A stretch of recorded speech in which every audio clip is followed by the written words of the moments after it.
981টা দিন, তিনটি বছর, আর হাজার হাজার স্বপ্ন ভঙ্গের মুহূর্ত।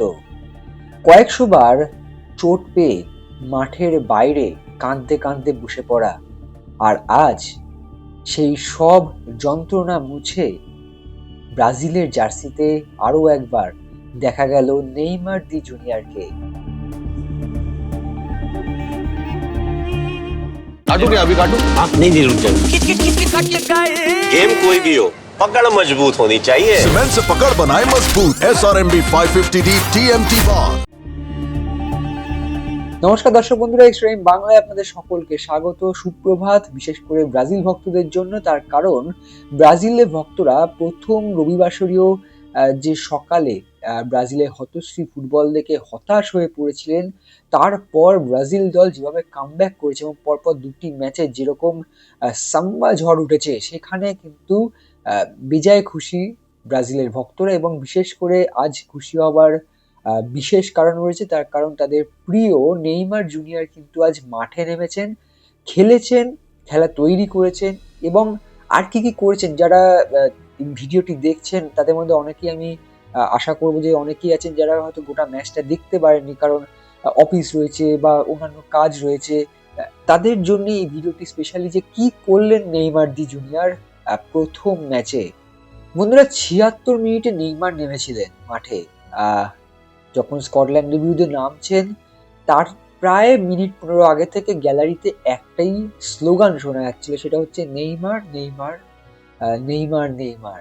এবং ম্যাচ শুরুর আগে রোনাল্ডিনোর সঙ্গে যখন নেইমারের দেখা হয়, রোনাল্ডিনো কিন্তু জড়িয়ে ধরেন নেইমারকে। এবং ম্যাচের আগেও রোনাল্ডো নাজারিও তিনি কিন্তু বলছিলেন যে হ্যাঁ, নেইমারের হয়তো চোট আছে, ব্রাজিল দল হয়তো, যারা ম্যানেজমেন্ট আছে তারা হয়তো একটু প্রিকশন নিচ্ছেন, কিন্তু নেইমার নেইমার হন, তাকে তো খেলাতে হবে। অর্থাৎ একটা প্রেশার কিন্তু ছিল কার্লো আনচেলত্তির উপর, কিন্তু তিনি তো ডন কার্লো, তিনি কিন্তু তার মতো চলেন এবং সঠিক সময় তার তুরুপের তাসগুলি ব্যবহার করেন।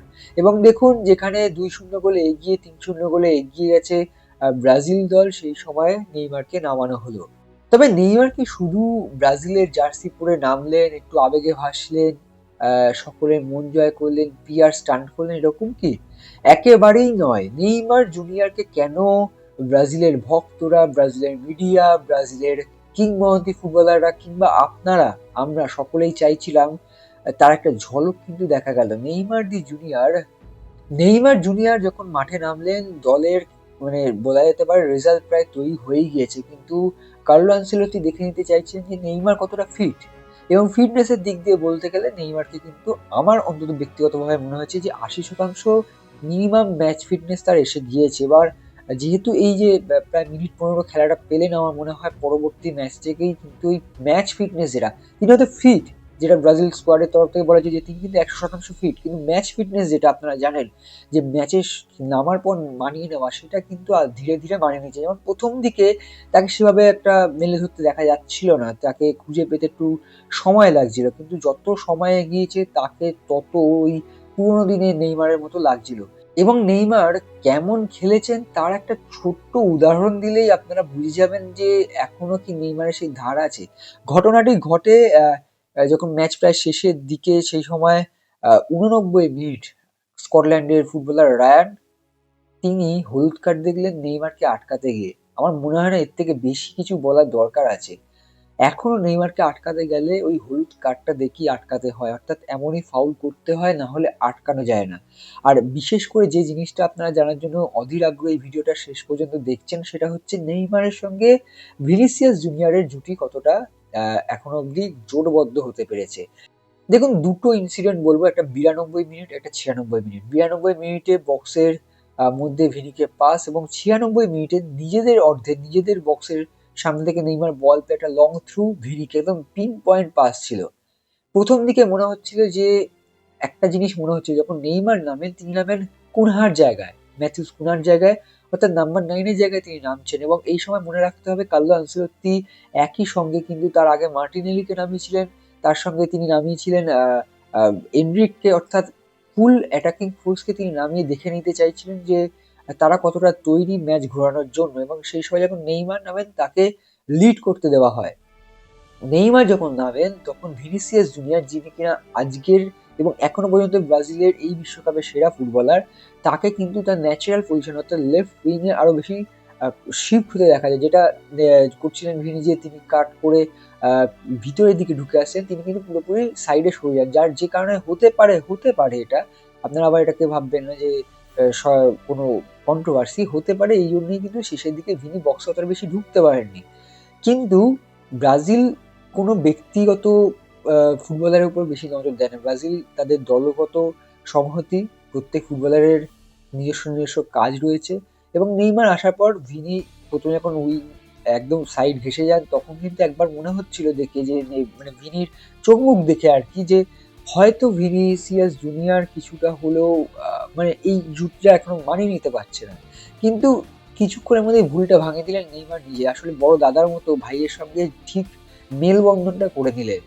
২-৩টে ঝলক দেখা গেল জুরা বনিতোর এবং সাম্বা ম্যাজিক এখনো বলবো না, তবে দুজনের কম্বিনেশন যদি ঠিকঠাক গড়ে ওঠে কি হতে পারে সেটা কিন্তু একটা ঝলক ছিল আজকে, এটা বলতেই হবে।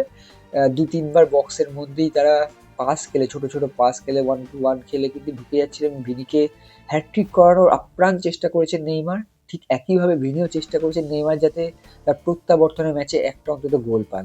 তবে সব মিলিয়ে এই ছিল নেইমারের প্রত্যাবর্তনের খেলা। কেমন খেললেন তিনি পুরোটাই বলার চেষ্টা করলাম। আপনারা যদি যারা খেলা দেখেছেন, যদি কোনো পয়েন্ট অ্যাড করতে চান অবশ্যই কমেন্টে জানাবেন, এবং যারা দেখতে পারেনি আফসোস করবেন না, কারণ নেইমার কিন্তু খেলবেন, তিনি যথেষ্ট প্রস্তুত।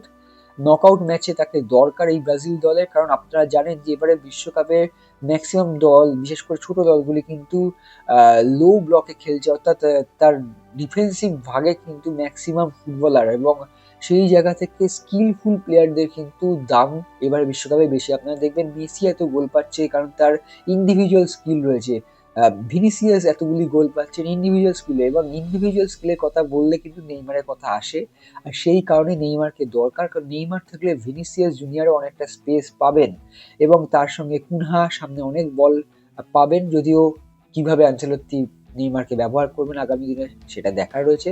তবে ভিডিওটি ভালো লাগলে লাইক করবেন, শেয়ার করবেন, সাবস্ক্রাইব করবেন, এবং অবশ্যই এক্সট্রা টাইম বাংলার পাশে থাকবেন। অসংখ্য ধন্যবাদ, নমস্কার। extra time.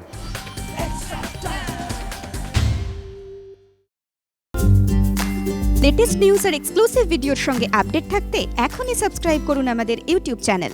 বেল আইকনে ক্লিক করতে ভুলবেন না যেন।